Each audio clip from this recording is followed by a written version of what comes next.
C'est vrai, tout ce dont nous avons besoin, c'est d'amour. Mais savons-nous vraiment ce qu'est l'amour ? L'amour est un mot que l'on chante dans les chansons, que l'on écrit dans les poèmes et dont on parle beaucoup. Et c'est quelque chose que beaucoup de gens désirent d'une manière ou d'une autre. Le plus souvent sous la forme d'un partenaire.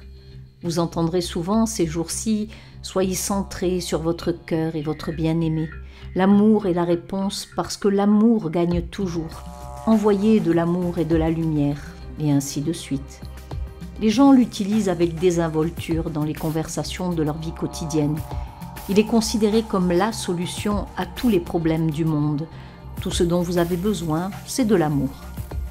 Si c'est si facile, comment se fait-il que rien n'ait fondamentalement changé sur la planète Terre ? Malgré les progrès technologiques évidents, nous assistons toujours à des génocides, des oppressions et des guerres.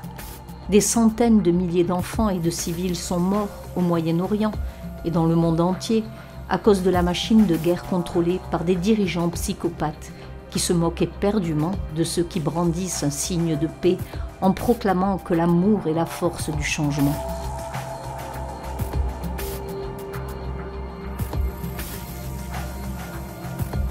En y regardant de plus près, nous pouvons constater que l'amour est l'un des mots le plus galvaudés et les plus mal compris. Nous prenons pour de l'amour des choses comme la gratification, la sentimentalité, l'obligation, le devoir, la passion, le désir et d'autres émotions superficielles, des idées et des concepts de conditions afin de combler quelque chose qui, en fin de compte, manque en nous. Ces distorsions sont également utilisées le plus souvent inconsciemment comme des tampons pour éviter d'affronter la réalité telle qu'elle est, en regardant le monde avec des lunettes roses, au lieu de se voir soi-même et de voir le monde plus objectivement au-delà des apparences.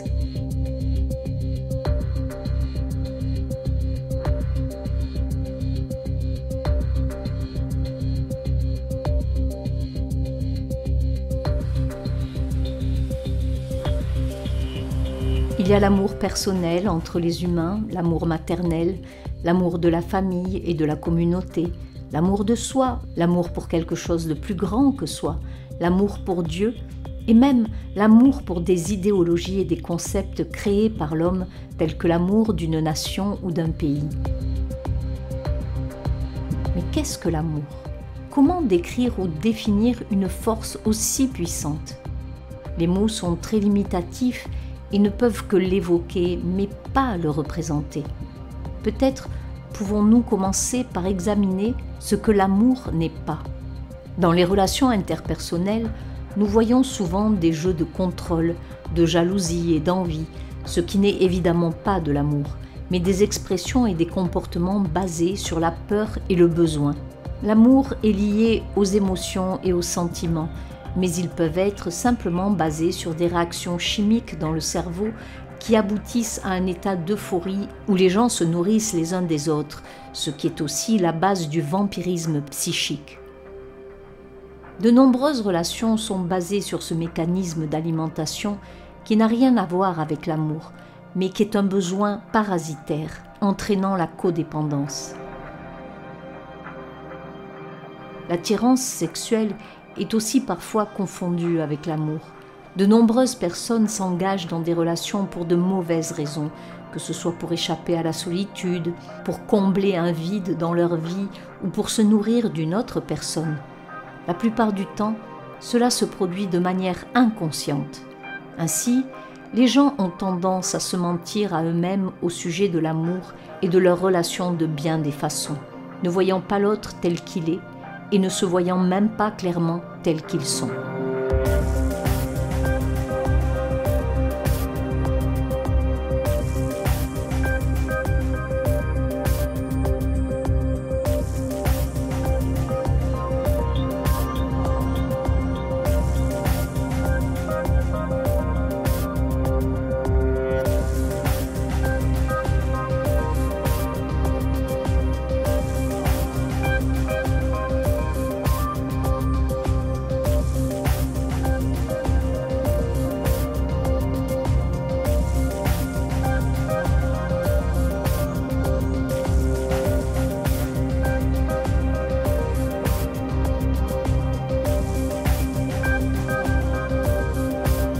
pour aimer véritablement une autre personne, nous devons la voir telle qu'elle est, sans essayer de la changer. C'est la base de l'amour inconditionnel. Mais pour cela, nous devons aussi nous connaître et nous voir tels que nous sommes vraiment, afin de ne pas tomber dans le piège des projections illusoires qui n'aboutissent qu'à des déceptions et à des blessures une fois la phase romantique terminée. Il s'agit d'accepter et de considérer d'être capable de donner et de recevoir, d'être attentif à l'extérieur et de ne rien attendre. Mais au-delà des relations personnelles, l'idée de l'amour a également été déformée et utilisée de manière superficielle sous forme de slogan. Il est assimilé au fait d'être positif, ouvert, amical, de ne pas dire ou de ne pas se concentrer sur quoi que ce soit de mauvais ou de négatif, d'être toujours joyeux, d'avoir le sourire aux lèvres. Bien sûr, il n'y a rien de mal à la gentillesse et à l'amabilité ainsi qu'à la positivité, mais elles doivent être fondées sur la vérité et la réalité, et non sur des mensonges, des rationalisations autocalmantes ou l'évitement, y compris le politiquement correct, qui ne mène qu'à l'autosatisfaction et à l'ignorance. Certains disent que nous devons être plus centrés sur le cœur, plus aimants et plus compatissants. Oui, il est évident que nous devons tous nous connecter davantage à notre cœur, faire preuve d'empathie et de compassion, notamment en l'étendant au monde entier, au-delà de nos amis proches et de notre famille. Mais qu'est-ce que cela signifie vraiment ?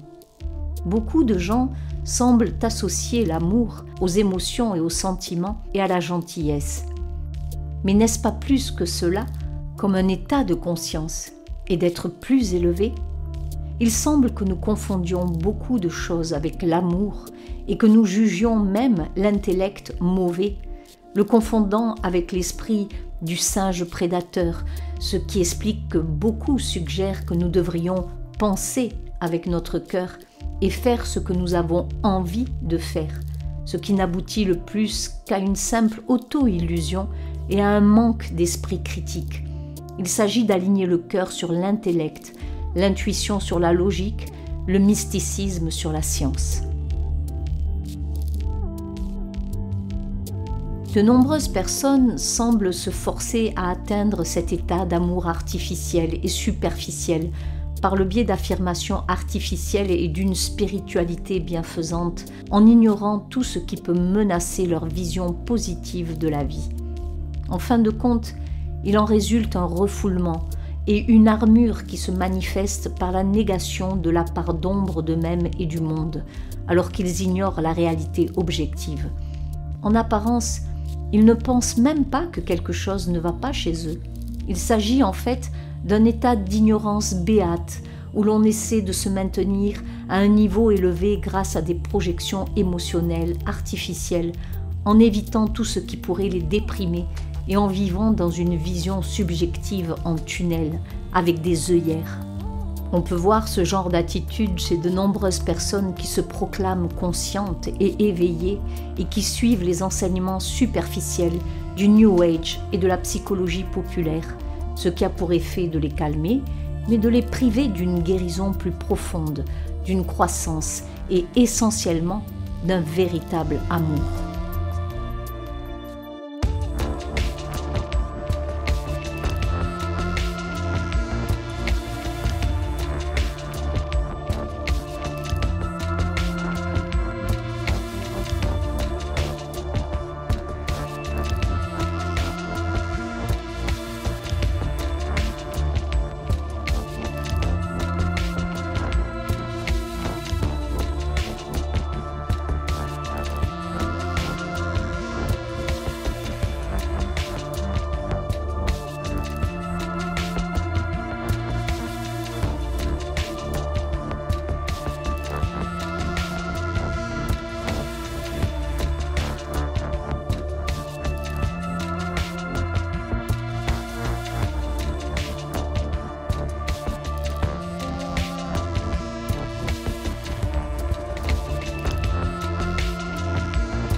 L'amour n'est pas seulement un état émotionnel, mais un état de conscience. Tout comme il existe différents niveaux de conscience, il y a aussi différents niveaux d'amour auxquels on peut accéder à travers le spectre de la conscience en fonction de son niveau d'être et de conscience. Il y a l'amour commun, basé sur le centre sexuel et la partie animale de l'homme, qui est la pulsion biologique de procréation, assurant la continuité de la vie organique sur Terre. Cette pulsion est mécaniquement liée à la signification ésotérique de la loi générale et de l'état de sommeil éveillé dans lequel se trouve l'Homo sapiens. Ensuite, il y a l'amour courtois, basé sur les centres supérieurs, qui est l'état d'être le plus élevé auquel on ne peut accéder que par un travail sincère sur soi, en ne cédant pas à des comportements et à des choix mécaniques. Essentiellement, pour que le véritable amour entre deux personnes se manifeste, il doit y avoir une connexion et une correspondance sur tous les centres physiques, sexuels, émotionnels, intellectuels et spirituels. Nous devons continuellement travailler sur nous-mêmes pour équilibrer les centres, afin que l'un ne soit pas au détriment de l'autre, mais que les deux se complètent. L'amour dans son vrai sens signifie voir le monde, soi-même et les autres de manière plus objective. D'un point de vue ésotérique, il s'agit d'évoluer vers cet amour objectif. En d'autres termes, plus nous sommes objectifs avec nous-mêmes et avec le monde, plus nous prenons conscience et voyons les choses telles qu'elles sont, plus le degré d'amour auquel nous pouvons accéder est élevé. Il est basé sur la connaissance et la compréhension, et pas seulement sur des états émotionnels et des pensées heureuses. L'amour subjectif est attaché à l'idée que l'on se fait de l'autre ou à ce que l'on peut gagner ou obtenir de l'autre. Les gens appellent les désirs les plus divers l'amour. Ceux-ci peuvent être liés au statut social, à la dépendance, au pouvoir ou à la domination de l'autre, à l'intérêt sexuel, etc. L'émotion oscille entre la satisfaction d'obtenir et la peur de perdre et est véritablement centrée sur le moi. L'amour subjectif cherche à s'approprier l'autre d'une manière ou d'une autre pour l'intégrer à son propre moi. Il s'agit par exemple de montrer que l'on a un partenaire ou un enfant intelligent et séduisant afin de se valoriser en quelque sorte. Tous les jeux de domination ou de codépendance, qui impliquent souvent le terme d'amour, tombent dans cette catégorie.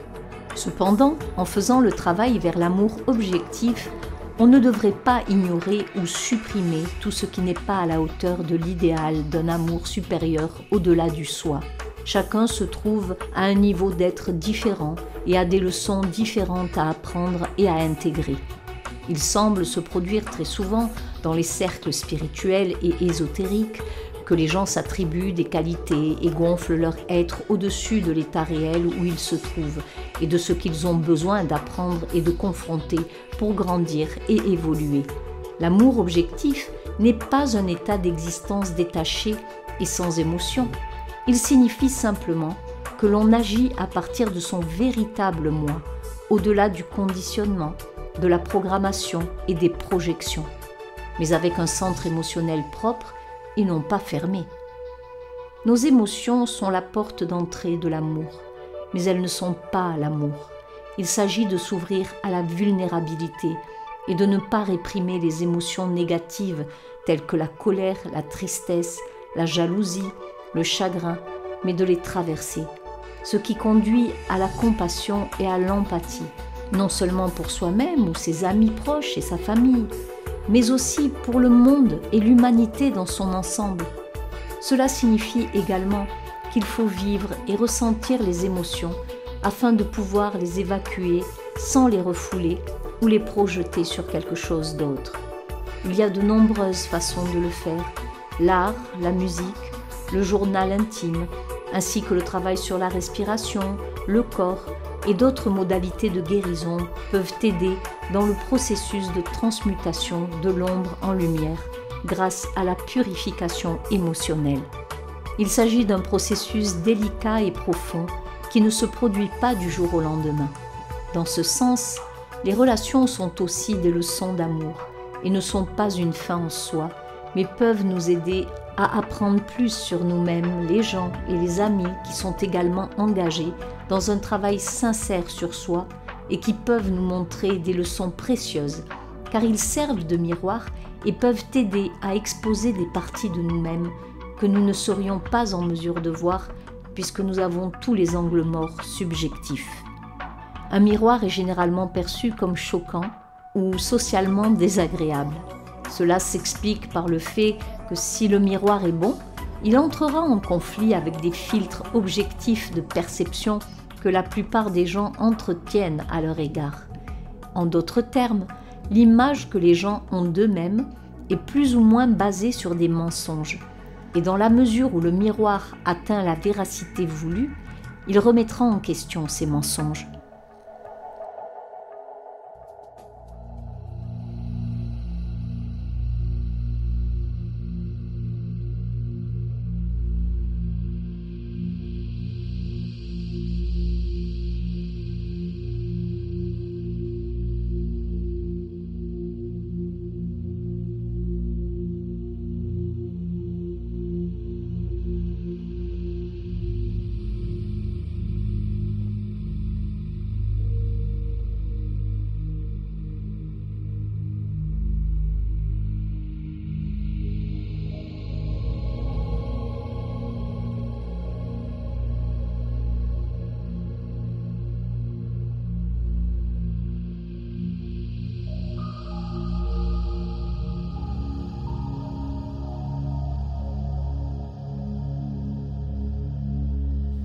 Plus on apprend de leçons, plus on acquiert de connaissances, plus on les comprend et plus on les applique, plus on purifie ses émotions, plus l'être de la conscience s'élève, car les centres supérieurs sont activés et plus on peut voir l'invisible.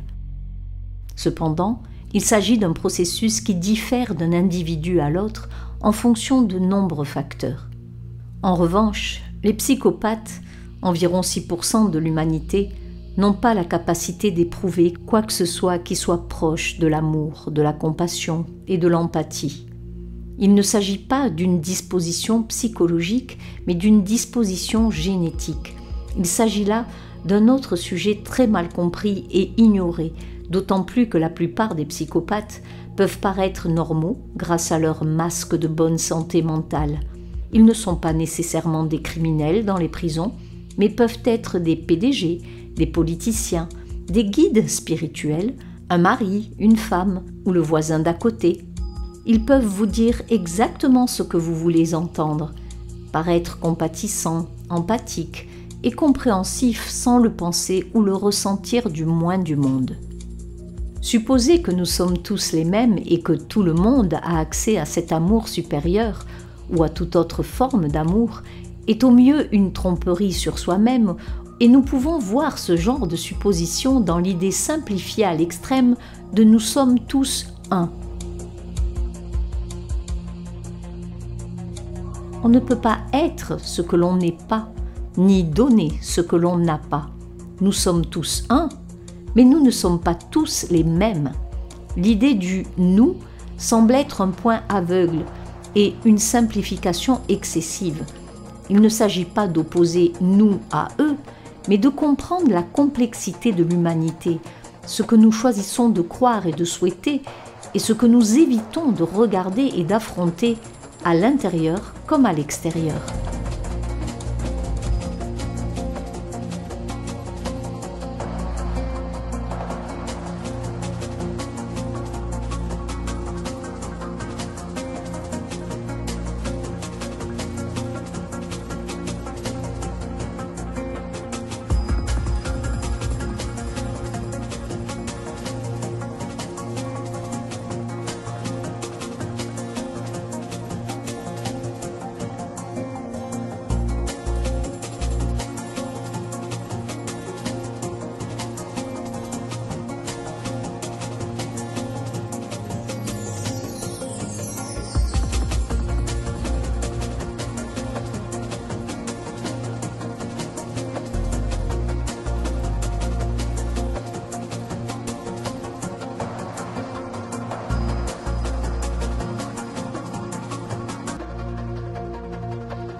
Si l'on examine les récits d'expériences de mort imminente et ce que certaines personnes ont vu ou réalisé, il y a un thème commun, cette expérience profonde de l'amour objectif qui n'est pas lié à l'amour tel que la personnalité humaine le vit. Il ne s'agit pas, par exemple, comme l'a dit une personne ayant vécu une expérience de mort imminente, d'un ressenti sentimental, d'une larme, d'un sentiment de sentir la douleur de quelqu'un. Il ne s'agit pas d'une émotion. Elle va au-delà du sentiment ou de la sensation de quelqu'un d'autre sous cette forme, mais se rapporte plutôt davantage à une connaissance et à une compréhension globale et expansive. En définitive, il n'y a pas d'amour là où il n'y a pas de vérité et de connaissance. L'amour implique de voir le monde tel qu'il est, et non tel que nous l'aimons, le voulons ou le supposons. Par conséquent, le véritable amour est essentiellement lié au degré d'accès à la réalité objective. Pour que l'amour soit l'agent de changement vers un monde meilleur et pour apporter des changements positifs, nous devons également reconnaître le côté sombre de la vie et du monde dans lequel nous vivons. Les choses et les problèmes dont beaucoup de gens se détournent, croyant qu'en se concentrant simplement sur le bon et le positif, il y aura un changement dans la conscience. Ce type de pensée est l'angle mort de nombreux enseignements du New Age de nos jours, ce qui aboutit en fait à l'inverse de ce qui est prévu, car l'ombre non reconnue grandit et se renforce, se manifestant inconsciemment à travers notre collectif. Comme le dit le proverbe, l'enfer est pavé de bonnes intentions.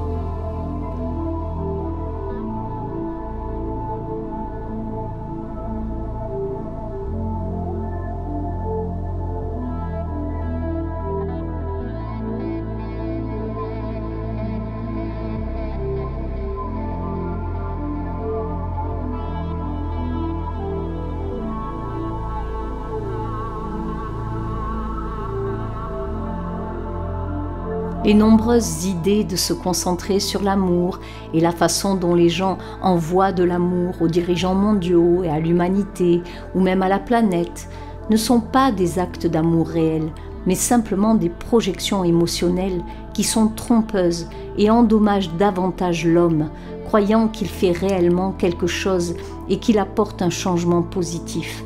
Le véritable amour respecte le libre arbitre et on ne peut pas donner ou envoyer de l'amour à quelqu'un qui ne l'a pas demandé. On peut s'interroger sur le fait que les gens parlent de paix mondiale et d'amour, mais continuent à voter pour des dirigeants meurtriers et à croire les mensonges que nous racontent nos gouvernements à propos du 11 septembre, de la guerre en Ukraine, du terrorisme ou de toute autre chose qui a été clairement utilisée à des fins de contrôle social. On peut avoir autant de pensées positives, aimantes et agréables que l'on veut, mais si l'on croit toujours aux mensonges, si l'on suit des enseignements basés sur des mensonges, il n'y aura pas d'élévation de la conscience ni d'accès à un amour supérieur qui peut réellement être un véritable agent de guérison et de prise de conscience. Au contraire, croire aux mensonges nourrit l'entropie, quelle que soit la qualité de l'intention. L'amour est au-delà des mots.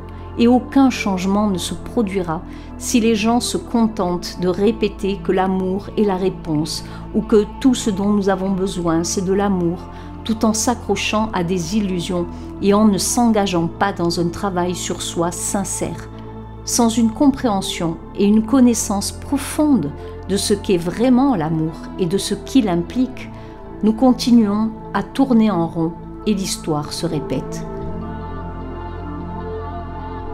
Si nous voulons vraiment un changement de conscience, nous devons nous regarder dans le miroir et faire le travail nécessaire pour voir le monde tel qu'il est, sans ignorer les choses qui ne sont peut-être pas si jolies.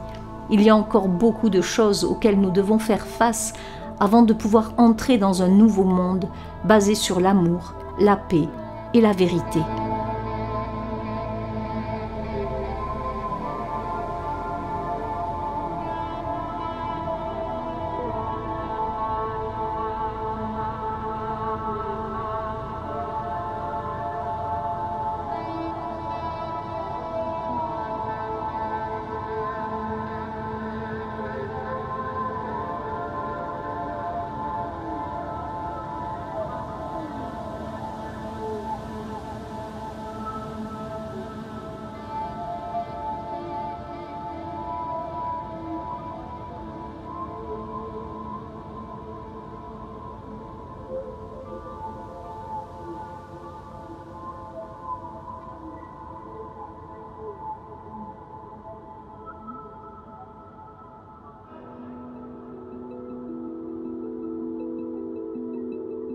Il semble également y avoir une grande confusion sur ce qui est supposé être positif ou négatif, subjectif ou objectif.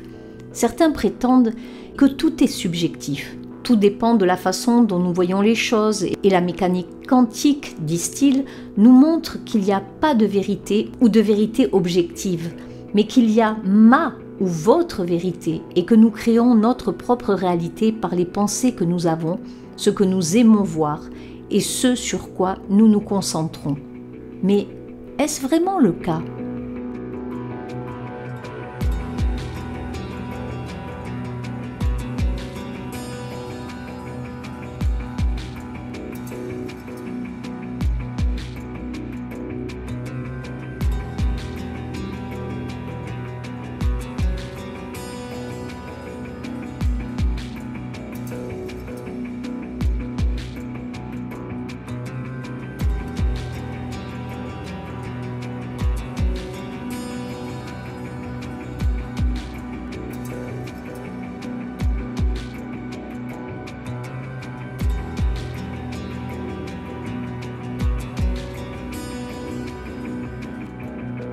Il est difficile de répondre en l'existence d'une vérité objective.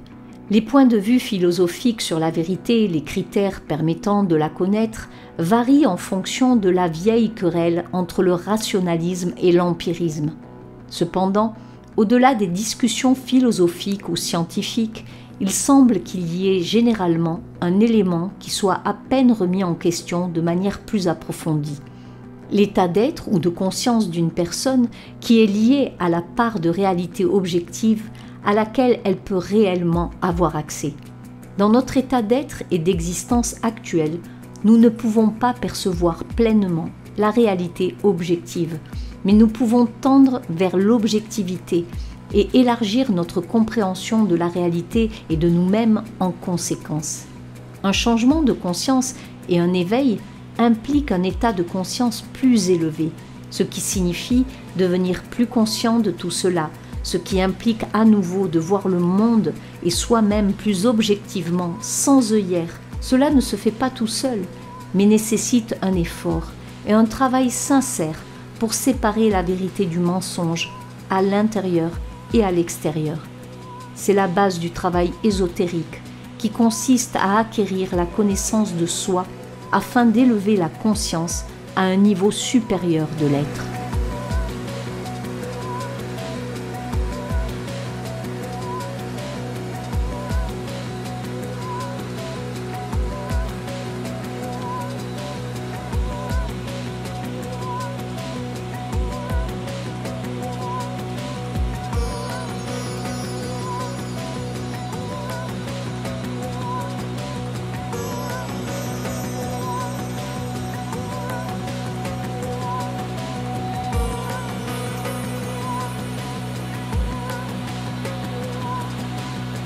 La subjectivité est le fait de préférer prendre en compte ses croyances favorites plutôt que le monde extérieur.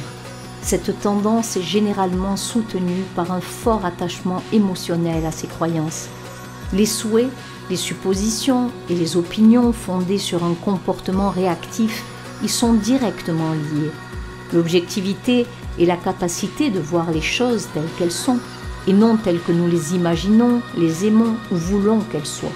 La capacité à percevoir la réalité objective dépend de la capacité à recevoir clairement. Pour atteindre un état supérieur de conscience objective, il faut d'abord se voir clairement, ce qui implique de travailler sur ses mensonges, ses illusions, ses tampons et ses auto-illusions.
Il est facile de trop philosopher sur l'idée d'objectivité et de subjectivité sans tenir compte de certaines applications très pratiques.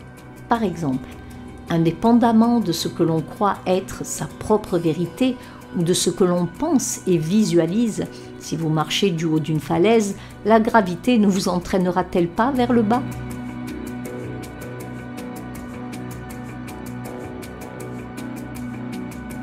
Un plus un ne font-ils pas deux et non trois ? Le monde est-il rond ou plat ? En ce qui concerne les questions mondiales, l'histoire officielle par exemple du 11 septembre, est-elle vraie ou nous a-t-on menti ? S'agit-il d'un attentat sous fausse bannière ? Sommes-nous en train de perdre nos droits fondamentaux pour nous protéger des soi-disant terroristes ou quelconque virus ? Ou y a-t-il une autre raison ? Les différents chefs d'État disent-ils la vérité ou mentent-ils ? Il est possible de répondre objectivement à ces questions en effectuant des recherches appropriées. Toutefois, la vérité n'est pas nécessairement en accord avec les croyances, les opinions ou les hypothèses de chacun. Il est donc important de ne pas tomber dans le déni ou l'évitement lorsque certaines de nos croyances fondamentales sont remises en question, surtout si l'on y est émotionnellement attaché et que l'ego tente inconsciemment de défendre des mensonges afin d'avoir raison, car la vérité peut ouvrir une boîte de Pandore que l'on n'est pas prêt à gérer. En outre, on a beau essayer de se fermer au monde extérieur, en croyant que rien ne l'affectera tant qu'on se concentre sur des pensées positives et sur ce qu'on aime vivre.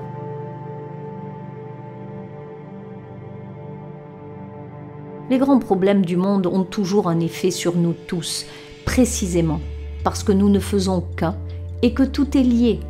Aucun homme est une île et la réalité de chacun n'est pas isolée du tout.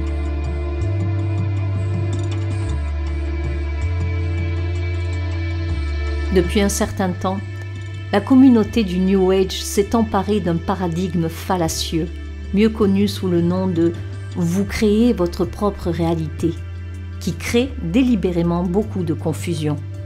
Vous créez votre propre réalité est un paradigme très trompeur et provisoire qui contient une certaine demi-vérité qui n'est jamais exprimée de cette manière dans les traditions ésotériques.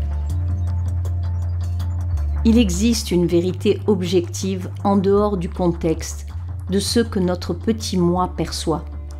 Il semble que certains mouvements conscients aient tendance à généraliser et à déformer les vérités spirituelles supérieures et la physique quantique en les simplifiant à l'extrême.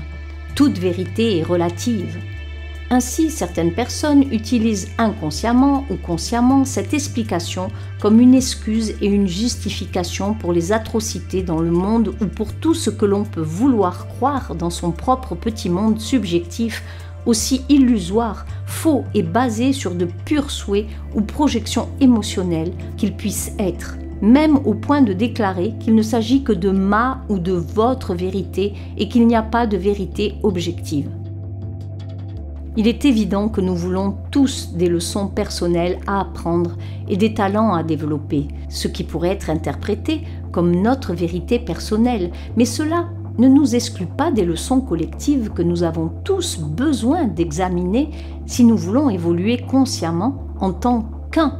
Le simple fait de reconnaître que nous sommes tous un, que la séparation est une illusion et de tout voir comme de la lumière en se concentrant sur ce que l'on croit être positif et en ignorant ce que l'on perçoit comme négatif, n'entraîne pas de changement pour le mieux. Inversement, en insistant sur ce que l'on voudrait voir, au lieu de voir le monde tel qu'il est, on entre en conflit avec la création, ce qui entraîne l'entropie et plus de souffrance à l'échelle mondiale, et certainement pas moins. La théorie quantique de l'événement, développée par les physiciens Art Jacek et Philippe Blanchard, permet d'approfondir cette question. Sa conclusion en quelques mots.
Certaines personnes semblent confondre l'objectivité avec la négativité et les vœux pieux avec la positivité.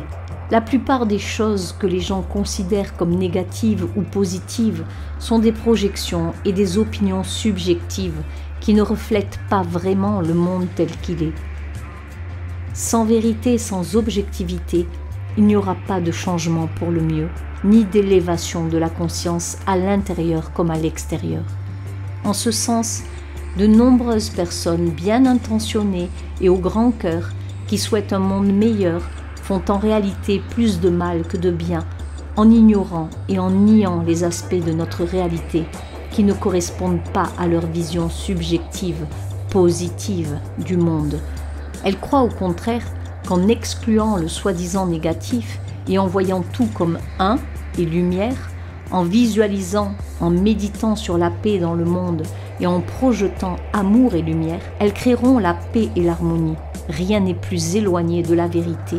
Et c'est en fait exactement ce que certaines forces, qui ne souhaitent pas que l'humanité s'éveille pour leur propre intérêt, veulent que nous fassions et que nous croyions. Cela rejoint la façon dont les valeurs religieuses et spirituelles ont été corrompues.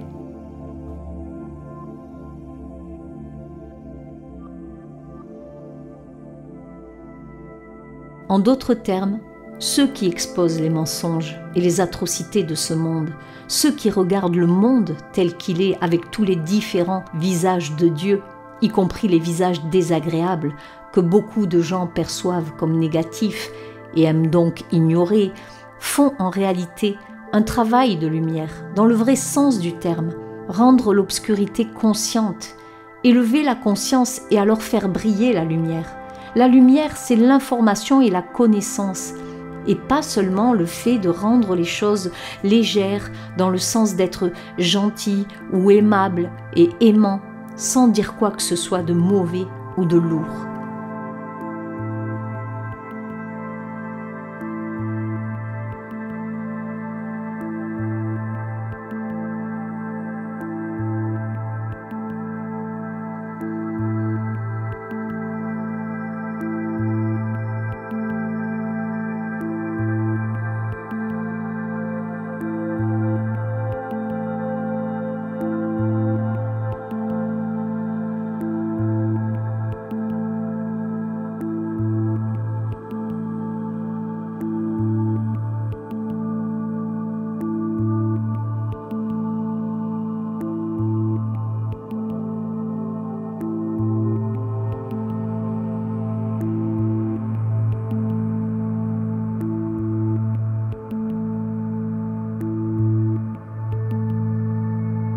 Cette gentillesse artificielle semble également très répandue dans les mouvements conscients d'aujourd'hui où les gens ne veulent rien dire de négatif dans leur compréhension subjective du terme, bien sûr.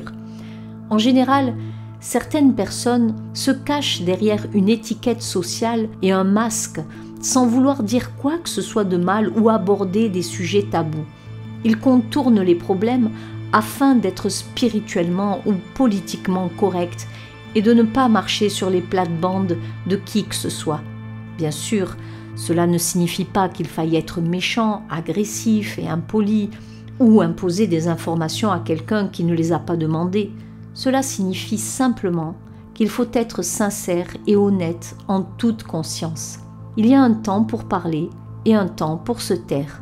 Et parfois, il faut être direct, appeler un chat et donner au mensonge ce qu'il mérite, la vérité, indépendamment de ce que les autres peuvent penser, même si cela ne sonne pas bien et ne correspond pas à ce que quelqu'un aime entendre. On ne peut être prévenant et dire la vérité, même si les autres la considèrent comme négative selon leur point de vue conditionné.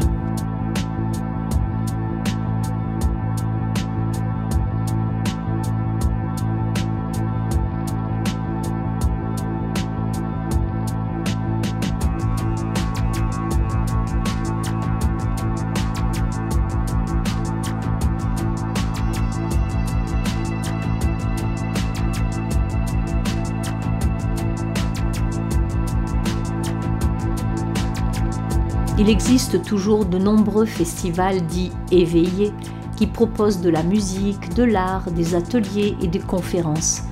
Beaucoup de jolies personnes portant des vêtements branchés, des plumes, des chapeaux et bien d'autres choses encore censées représenter la contre-culture des personnes conscientes. Il n'y a rien de mal à se déguiser, à faire la fête et à s'amuser, mais lorsque l'on regarde le programme des conférences et des ateliers de certains de ces festivals, quelque chose semble manquer, principalement les sujets dont nous devons prendre conscience en tant qu'espèce si nous voulons prendre le bon virage.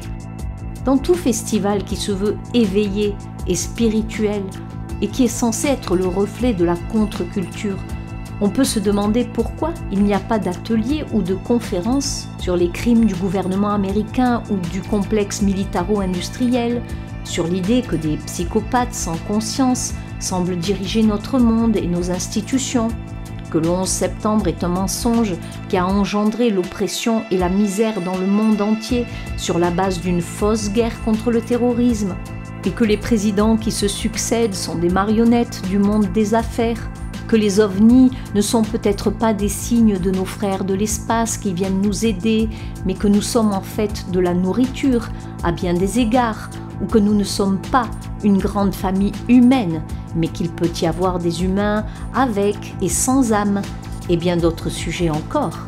Tous ces sujets font partie de l'éveil et de la conscience, n'est-ce pas? Il semble que les festivals conscients comme celui-ci deviennent de plus en plus un truc branché, plutôt que de les utiliser pour vraiment aider les gens à prendre conscience de l'ombre qui a besoin d'être conscientisée et éclairée.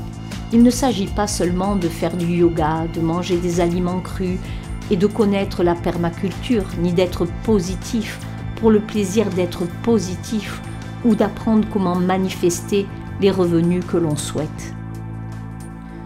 En fin de compte, la plupart des gens ont seulement peur de l'inconnu et de ce qu'ils ne comprennent pas.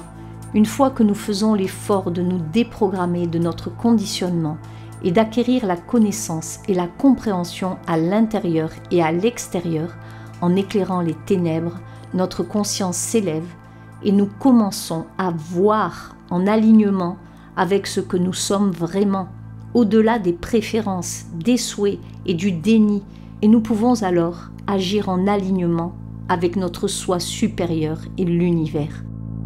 Si nous aimons vraiment la vie, le monde dans lequel nous vivons, et que nous voulons un changement positif, alors cela implique aussi de regarder les problèmes et les injustices dans le monde que beaucoup d'entre nous aiment ignorer ou nier.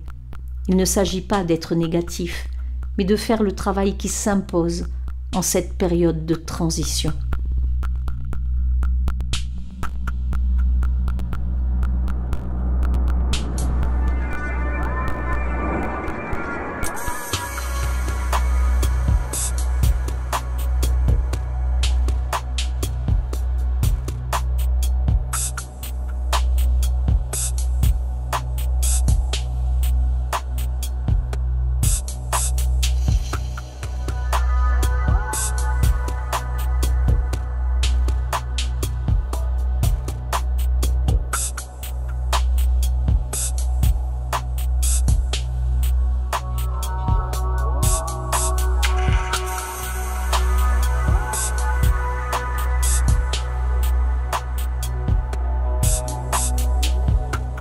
La recherche de la vérité et la conscientisation de l'obscurité doivent se faire à l'intérieur et à l'extérieur, pas seulement l'un ou l'autre. L'activisme et le travail spirituel sur soi vont de pair. Ils ne sont pas séparés, mais interdépendants. Le problème des chercheurs de vérité et des activistes qui se concentrent uniquement sur l'extérieur et qu'ils peuvent facilement tomber dans le piège de la désinformation ou qu'ils entrent en résonance avec des mensonges parce que leur instrument de lecture, le soi, n'est pas accordé correctement par un travail personnel sincère qui aidera leur capacité de pensée critique. Il devient plus difficile de séparer la vérité du mensonge et l'on peut même répandre de la désinformation sans le savoir parce que l'on est moins susceptible de voir l'invisible ou le diable dans les détails, pour ainsi dire, ce qui entraîne des simplifications excessives des suppositions et des idées fausses. En d'autres termes, je dois comprendre ma machine, mon mode de pensée habituel et la manière dont mes réactions émotionnelles et mes attachements peuvent déformer les choses. Comment j'absorbe l'information et comment mes propres préjugés et croyances conditionnées filtrent l'information, ce qui peut entraîner une dissonance cognitive.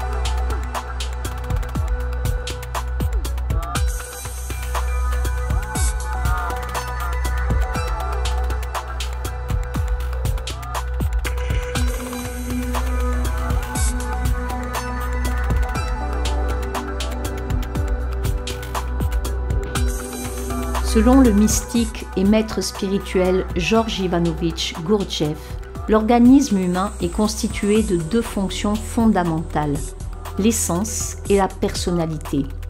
L'essence est ce avec quoi nous naissons, la matière première de notre être. Elle comprend le corps physique, le patrimoine génétique, le métabolisme énergétique, la capacité innée à éprouver des émotions et des sensations. Il existe également des influences externes qui nous affectent, telles que les vibrations planétaires présentes dans l'environnement immédiat lors de notre conception, pendant le stade fœtal et à la naissance. Un thème astrologique de naissance peut donner des indications à ce sujet. Au fur et à mesure que nous grandissons, notre essence est modelée par des influences culturelles.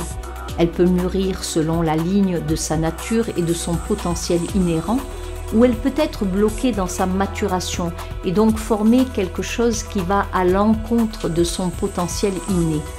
L'essence évoluerait dans des sociétés où prédominent des pratiques et des valeurs essentielles telles que la sincérité, l'amour, la vérité, la compassion, la connaissance, etc. Manifestement, nous vivons dans un monde où ces valeurs se sont déformées et polarisées. C'est-à-dire que notre société, dans son ensemble, a adopté des valeurs pathologiques qui sont considérées comme normales et que les gens ne peuvent plus faire la distinction entre les processus de pensée et la logique saine et pathologique. Il n'est plus possible de tracer une ligne de démarcation entre la pensée correcte et la pensée déviante. L'influence d'êtres et de forces de densité supérieure peut également avoir un effet sur nous à cet égard. La personnalité est le masque que nous portons sur notre essence, le véhicule à travers lequel l'essence travaille pour ainsi dire. Notre personnalité est conditionnée et programmée par notre éducation dans une société élaborée sur des mensonges. Et plus la programmation est forte, plus il est difficile pour l'essence de s'exprimer. Par conséquent, il est essentiel de déprogrammer et d'affronter les mensonges de la personnalité afin qu'elle devienne un reflet direct et une expression de l'essence, ce qui conduit finalement à des actions conscientes basées sur le potentiel inhérent de la personne. Chez une personne mature, l'essence et la personnalité forment un moi continu, ce qui signifie que la personne est unifiée.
D'autre part, de nombreuses personnes à tendance spirituelle ne se concentrent que sur elles-mêmes, croyant que cela changera éventuellement l'extérieur, sans faire l'effort de regarder le monde plus objectivement et d'agir en conséquence.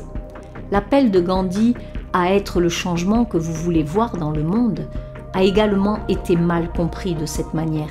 Tout d'abord, le type de changement que les gens veulent voir est différent pour chacun d'entre eux, en fonction de leur compréhension subjective qui peut être très déformée, surtout si l'on évite de voir le monde tel qu'il est, si l'on croit aux mensonges et si l'on se contente de projeter ses désirs et ses espoirs qui sont basés sur la personnalité conditionnée, ce qui donne lieu à des vœux pieux.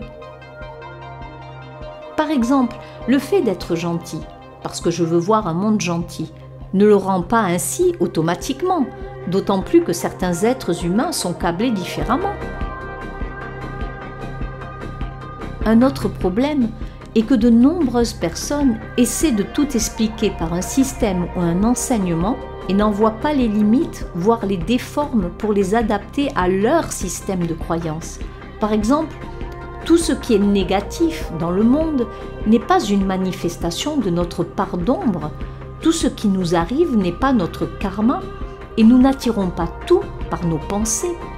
Bien sûr, l'idée de karma est vraie, mais utiliser cette explication pour justifier toutes les atrocités dans le monde est une vision à court terme et passe à côté de l'essentiel, car nous devons encore agir et apprendre nos leçons, et non pas simplement tendre l'autre joue ou rester là à se taire en disant « Oh, c'est juste ton, leur, mon karma ». Nous ne sommes pas le summum de la création divine et nous ne sommes pas si spéciaux et saints que rien d'autre que nous-mêmes ne pourrait nous blesser, nous contrôler et nous manipuler. Il est en fait assez arrogant et anthropocentrique de penser ainsi. Nous ne nous faisons pas tout à nous-mêmes. Il ne s'agit pas de blâmer, mais de sortir de notre vision égocentrique de la réalité de l'univers. D'autres forces agissent sur nous, tout comme nous influençons, consommons et dans une certaine mesure contrôlons les formes de vie inférieures telles que les plantes et les animaux. Ce qui est en haut est aussi en bas.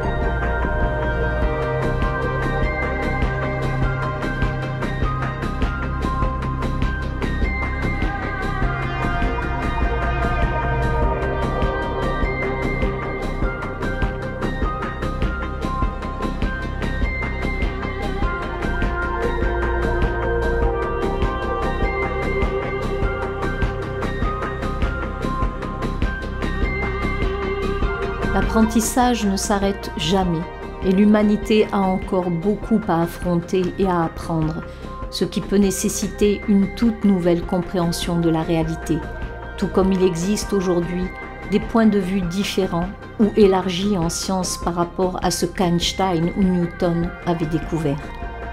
Il y a toujours plus à apprendre et à découvrir, ce qui nécessite un ajustement et une nouvelle compréhension, en élargissant notre vision et notre compréhension de la réalité.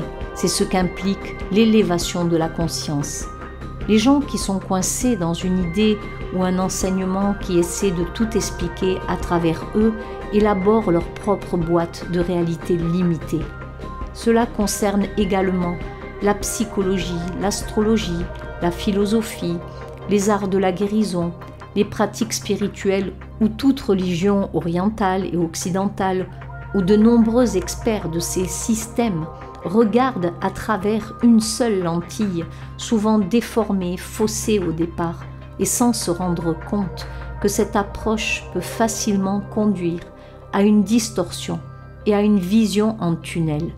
Cela peut également devenir un point d'orgueil égoïste qui empêche la personne d'admettre qu'il y a peut-être plus dans l'histoire que ce qu'elle avait envisagé auparavant, surtout lorsqu'elle a écrit des livres à ce sujet et que sa carrière en dépend et qu'elle a une image à vendre, à respecter. On peut constater ces erreurs chez de nombreux enseignants spirituels, chercheurs, visionnaires, thérapeutes et gourous du développement personnel, où la carrière et l'image semblent prendre le pas sur la vérité et la réalité. Il existe de nombreux sujets qui nous touchent plus que beaucoup d'entre eux n'en sont conscients, qu'il s'agisse de l'idée de manipulation hyperdimensionnelle, de psychopathie génétique ou d'humains sans âme. Mais au lieu d'être plus ouverts à ces sujets et de les étudier sincèrement et sans préjugés, ces individus apparemment intelligents et conscients les ignorent ou les démystifient d'emblée, exposant ainsi leur propre manque d'esprit critique. La sensibilisation et l'étude des sujets sus-mentionnés, ainsi que l'examen du sujet tabou des conspirations, permettraient en fait d'élargir leurs connaissances et leur capacité à aider réellement les autres et la société dans son ensemble. De nombreuses personnes ont tendance à se moquer de l'expression « théorie du complot » et l'utilisent même sur un ton négatif et condescendant. La réalité sociale qui en fait un tabou renforce encore cette idée dans l'esprit des gens de manière inconsciente. Personne ne veut être traité de théoricien du complot. C'est comme traiter quelqu'un de farfelu et c'est une attaque ad nominem qui manque d'esprit critique. La plupart des gens ne comprennent pas vraiment ce que signifie le mot conspiration. L'historien Richard M. Dolan apporte un peu de bon sens à cette question.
On nous ment dans pratiquement tous les domaines de notre vie et notre attention est détournée de la vérité.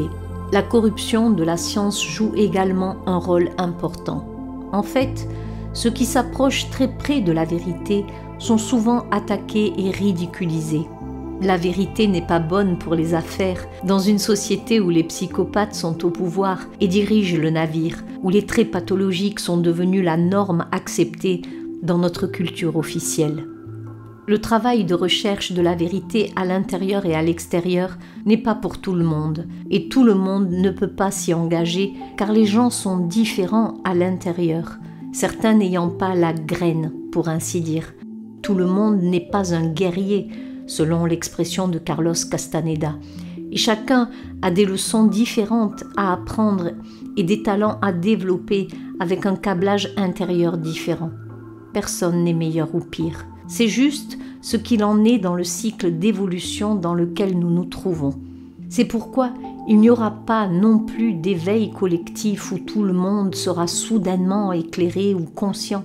De nombreuses personnes qui attendaient 2012 pour que cela se produise ont été grandement déçues. L'éveil implique une évolution consciente. Le moment présent est une opportunité, pas une garantie. C'est une fenêtre pour passer à un niveau supérieur, pour ainsi dire, mais cela ne se fait pas tout seul. Des efforts et un travail conscient sont nécessaires pour contrer les forces de l'entropie, car il y a un chemin vers le haut et vers le bas, comme l'ont dit les Indiens Hopis à propos de cette période de transition. Beaucoup sont appelés, peu choisissent de répondre à l'appel. Le moment est venu pour ceux qui se sentent appelés de se demander ce qu'ils font de leur vie, où ils portent leur attention et se concentrent. Est-ce que je fais de mon mieux pour aider en cette période de transition en termes de travail sur moi-même et de recherche de la vérité? La création d'une réalité consciente se produit lorsque nous sommes connectés à notre vrai moi et à notre moi supérieur et que nous devenons un réceptacle pour les énergies supérieures qui travaillent à travers nous et qui sont en alignement avec l'univers et le but de notre âme, et non pas avec les désirs, les souhaits et les besoins de la personnalité conditionnée. Si nos actions et nos croyances sont en alignement avec ce qui est, nous devenons des transducteurs d'énergie qui ne profitent pas seulement à nous, individuellement, mais au monde en général, en mettant de l'ordre dans le chaos. Il est important que ceux qui sont sincèrement engagés dans la recherche de la vérité se connectent avec d'autres personnes qui partagent les mêmes idées, de sorte que nous devenions collinéaires et que nous agissions comme des réveils pour les uns et les autres, nous gardant éveillés et nous aidant dans le processus de séparation de la vérité et des mensonges. Un noyau de personnes véritablement conscientes, agissant comme des transducteurs conscients d'énergie supérieure et voyant l'univers tel qu'il se voit lui-même, travaillant vers l'objectivité, peut fournir la vibration de résonance de fréquence qualitative qui créera le modèle pour le nouveau monde. Plus il y a de gens qui font ce travail consciemment, et mieux c'est. Mais il faut privilégier la qualité à la quantité. Il existe d'innombrables distractions, tentations et tromperies qui éloignent le chercheur de la vérité et de l'éveil dans ce système de contrôle matriciel où diverses forces agissent sur l'humanité pour nous maintenir endormis. Cela revient à faire preuve de discernement et sans un travail intérieur pour voir l'invisible, nous ne pouvons pas élever notre être pour vraiment être le changement que nous voulons voir selon notre nature supérieure et non notre personnalité conditionnée. En même temps, être le changement implique de faire face à la réalité et de voir les choses telles qu'elles sont et non telles que nous les espérons, les souhaitons ou voulons qu'elles soient. Il s'agit d'une approche holistique, tout comme nous devons nettoyer et désintoxiquer notre corps et lui donner une alimentation appropriée, nous devons également désintoxiquer le monde extérieur en séparant la vérité des mensonges. Il ne s'agit pas non plus d'essayer de sauver le monde, mais simplement de s'engager dans le processus d'évolution consciente. Il ne s'agit pas non plus de contrôler la réalité extérieure, mais d'agir en alignement avec l'univers. Et nous ne devenons vraiment alignés que si nous nous engageons à voir l'univers tel qu'il se voit lui-même. Être implique de voir le monde tel qu'il est. C'est le chemin vers la guérison, la plénitude, la création d'une réalité consciente et essentiellement l'amour véritable. C'est un processus qui est différent pour chacun car nous avons tous notre propre leçon à apprendre, notre karma à régler et nos talents à développer en cette période de transition. Dans ce sens, chacun possède également des compétences uniques qu'il peut apporter à l'ensemble, de sorte que nous pouvons nous soutenir mutuellement en passant du service à soi-même et de la compétition au service des autres et au partage. Il s'agit de travailler ensemble pour créer une synergie tout en respectant l'individualité et le processus de chacun. Ce qui peut fonctionner pour l'un peut ne pas fonctionner pour l'autre. Mais pour le savoir, nous devons connaître notre vrai moi et faire l'effort de voir le monde tel qu'il est, afin que nos actions aient un impact et un pouvoir réel au-delà de la satisfaction personnelle ou de l'émeute insensée. Plus nous sommes collinéaires, plus nous voyons le monde tel qu'il est et plus nous agissons comme un, plus la transition vers un monde meilleur sera facile pour nous tous. Une prise de conscience accrue combinée peut atténuer ce qui semble se profiler à l'horizon. Cela dépend de chacun d'entre nous et de nous tous ensemble.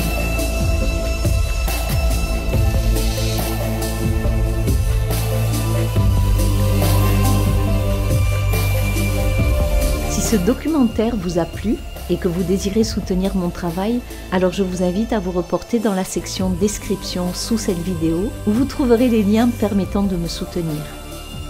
Ce sont vos dons et votre générosité qui me permettent de continuer à produire du contenu gratuit sur cette chaîne. Merci pour votre confiance, bien à vous et à très bientôt.